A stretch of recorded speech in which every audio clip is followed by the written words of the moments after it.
All right, we are. See how short the outline has finally become? Isn't that amazing? Yes, we're at 182. We are coming to the conclusion of the harmony. We have walked the road with Jesus through the crucifixion. We have walked the road with Jesus through the resurrection. We have spent our time watching him and the angels appear. And now tonight we're going to see him display himself to the first men, if you will. It appears on the road to from Elymas. I guess it's kind of ironic to me that he decides, and I don't know why he decided this. There might be some reason, but I really have never been able to discover one that's satisfactory to my thinking. But he decided to show himself first to the ladies. I don't know why he decided that, but that's what he decided. Then he picks these two people, or apparently two people, walking along. We have a man by the name of Clopas, and we have someone else. We don't know who that was. And this person's never mentioned anywhere else. We have no clue who the person even is, except that he's a disciple, and so is the other person with him. So interestingly, he's named, and this is the people that he shows himself to first.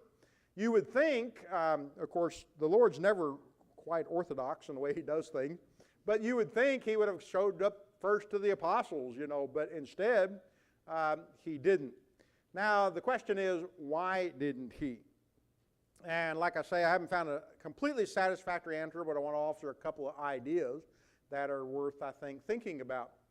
The first reason might be, will the disciples listen to the ladies?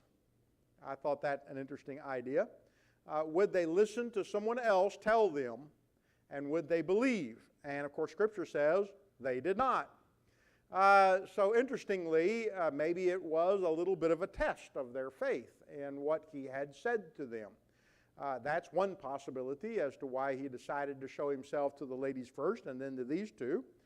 Because even after these two report, as we're going to see in our study tonight, the apostles still did not believe in the resurrection. So we find that maybe as the most plausible reason he decided to go about doing what he did in the way he did it. I read one that said, well, he just couldn't walk very far, very fast, so he couldn't get there in time. I thought, now whoever wrote that commentary needed to have brain surgery, especially when in the minute we see him showing up in a locked room. So he can get anywhere he wants to be at any time he wants to be, so obviously he had his own purpose behind it, but I thought I had to chuckle at that one.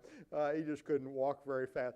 The commentator went on and says, well, if you'd been through what Jesus had been through and had just risen from the dead after being crucified, you wouldn't want to walk very far either.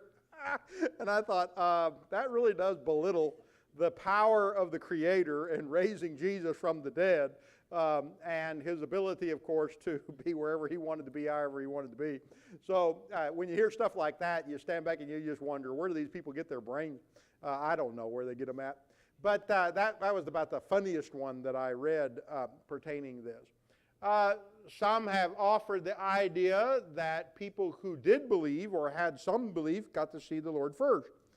I don't know that holds much water, really. I don't know that Mary Magdalene had any greater faith than Peter, James, and John, necessarily.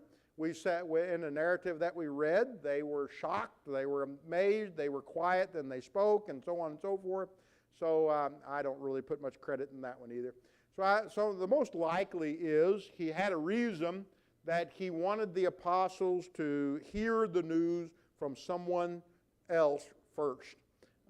And we'll maybe see a little of that in the narrative as we read along. So let's pick up Tom. Okay, right there too, with Mary being the first one to have contact with Jesus through birth, why wouldn't it?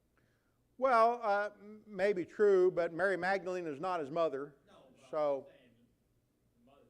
yeah, we don't know where she was. She's not mentioned, so she may have been there, she may not have been there, but we know Mary Magdalene was, and so we don't know. And like so many things, like tonight in our study, there are 1,000 questions we can ask. with no answer. Just simply as an answer, it doesn't tell us. And history doesn't help us a whole lot in reflection on the questions that we possibly could answer. There are some things that, of course, this is recorded for us to learn certain things that we need to know after the resurrection, and that, of course, is what we're going to be studying.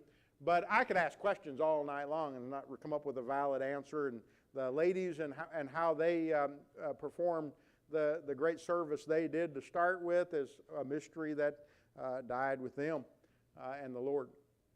All right, so Mark 16, 12 through 13.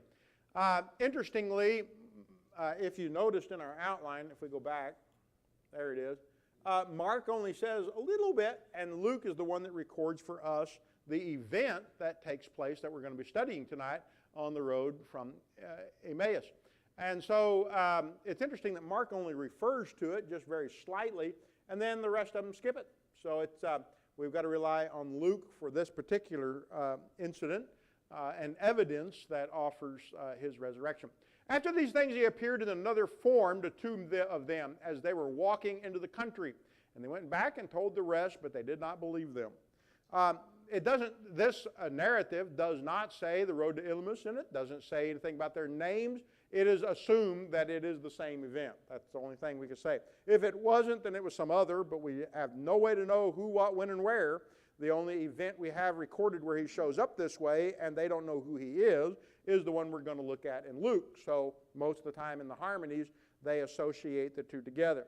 But as you can see with Mark here, it could have been some other. There's no way to know. It just simply does not tell us that. But there is something told to us that is worth our discussion a little bit. The difference between Jesus in the bodily form before the cross and the difference after the resurrection. Clearly, before the cross, there are certain limitations that the Lord has because of his incarnation. He is very much physical before the cross and after the cross. But there are some differences that appear very quickly in the narrative that we have toward the end of the Gospels. In this one it says he appeared in a different form. Not necessarily, we're going to see in Luke it says their eyes did not recognize him. The question is, was the miracle done on their eyes or was the miracle done by the Lord? And obviously the answer to both is yes. In the sense of that case. When he wants them to recognize him toward the end of our narrative, they do. When he doesn't, he doesn't. And so he chooses and has the ability to choose. See, I can't present myself in any other form than I am. I'm me, and that's who I am. And I mean, I can change my hairstyle and maybe my shirt and take a bath, but I can't change who I am. He can literally, in this setting, it appears, do whatever he likes with the physical body that he now possesses. It may be one of the few illustrations we have of what the resurrected people are like in that sense. But of course, Jesus is totally unique in this because not only does he appear in a different form, as is stated here, and then he's recognized, he's still maintaining the same body because later we see Thomas touching it. And it has the scars of the crucifixion embedded in it, which is what he asked to be able to touch and see if he was going to believe. So on the one hand, he's retaining the body that was resurrected and he is alive. Yet on the other hand, he now controls it by the power which he did not apparently use before. Dan.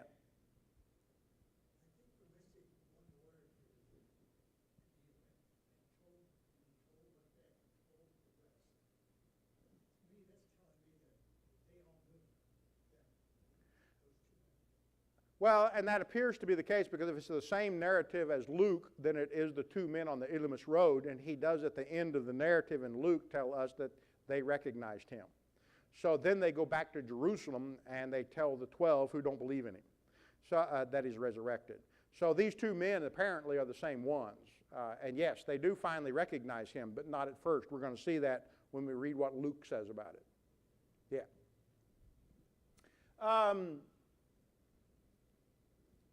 what other miraculous things the Lord was capable of doing is going to come out in the narrative. We don't know much about it. It doesn't tell us much. But in a moment, we're going to find that he can enter locked rooms without using a key. He just shows up where he would like to show up. So he also doesn't have the limitation of having to, as the commentator said, walk there under duress. He could be anywhere he wanted to be at any moment he wanted to be there. It appears by what is stated in the narrative that we're about to read, as well as what comes after that. Were there other things? If there were, we don't know about them much. We're going to see that he asked to eat, which is supposed to be an illustration that appears of his humanity. He's alive and physically able to eat and do that. We could ask a lot of questions. One of them that's often asked is, did he have to eat? I don't know whether he had to or not in this state. It doesn't seem to say one way or the other. We know he did, and that is the evidence that they were looking for, that he wasn't a ghost, which is what they call him to start with. So we have him physically able to do everything he did before and more in that type of setting. All right, let's look at Luke, which actually tells us the story that we're looking at in some detail. That very day, two of them were going to a village named Emmaus, about 7 miles from Jerusalem. It appears that if we were looking at a timeline, this is still the resurrection day. It is still Sunday, and it is later in the evening before it is dark. So according to the way they would reckon time, it is still on that Sunday that this is transpiring. So these men are walking from Jerusalem about 7 miles. The translators have figured it out. It's actually about 6.3 if you look at the actual language being given. But it's not very far, and they were walking from Jerusalem there, probably where they lived in this. And along the road, they're talking to each other. And they were talking with each other about all these things that had happened. My guess is, not a guess, they had come from where the apostles were, because they go back there. And the discussion, of course, in that room that is locked, it appears, is about the events transpiring. They're even going to talk about what the ladies said that the apostles did not believe. So they're standing there discussing this, and they're discussing this along the road as to the things that happened. While they were talking and discussing together, Jesus himself drew near and walked and went with them. So he's there, he appears, it appears, and he walks with them along the road. But their eyes were kept from recognizing him. Now, in Luke's narrative, I would suggest that there was something about it that Luke says their eyes. Mark's says it was a different form, or both in that sense, but whichever way we look at it, the idea that they did not recognize him is very, very clear. Was it their eyes? Was it him? And I would venture to say he was who he was, so Luke just records the fact that what they saw with their eyes was different form. That's what appears to be the way it comes about in the narrative. And he said to them, "What is this conversation that you are holding with each other as you walk?" And they stood still, looking sad. Then one of them, named Cleopas, answered him, "Are you the only visitor to Jerusalem who does not know the things that have happened there in these days?" So we have the narrative of the conversation, and then we have the narrative of what transpired.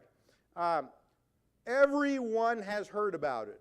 That's what I get from what this man has to say. And who are you? You don't know of these events? So we take a narrative to say that everyone had heard about what's going on. It spread very rapidly, the gossip across the city of Jerusalem. Everybody seems to be informed to some extent of the events that are transpiring. And yet here comes a man and he doesn't know anything about it. Well, where have you been? Is basically the question that comes. Looking sad would indicate that they still had not wrapped their minds around what has transpired, even though in a minute they're going to say the ladies told us. They haven't got it in their head yet that there is a resurrected event transpiring here before them, and yet they're getting ready to find that out, of course, in some very vivid details from Jesus. And he said to them, "What things?"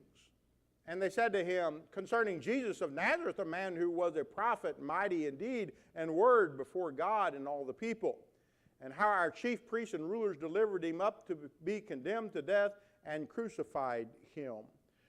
So we have the narrative continuing with the idea that Jesus knows nothing about the events. Does he know nothing about the events? Well, of course not. He knows everything about the event. He is wanting to hear from them what is being said. And so they don't recognize him, so they're more than happy to tell them what they know. We learn they're disciples because notice the language is offered here, that he was a great prophet, mighty deed, word of God, and all the people. That's not the narrative that the leadership gave in any sense. So they believed by what they had personally experienced the truth about Jesus. But there is a disconnect between what they believe and the resurrection. And that seemed to have been a problem amongst all of them. It's simply, even though being told by Jesus that he was going to raise on the third day, that didn't make sense. It doesn't process well in the human mind. And I would say it's probably very normal because we are not accustomed to dead people raising from the dead. And so because we're not accustomed to that, usually when dead people die, they're dead and they stay dead. We don't think that way. It's not something that comes to our mind. If somebody says today to us, so-and-so was raised from the dead, then we're going to say they're nuts, even in our own day and time. We can only appreciate that their teaching was of such a nature that this didn't come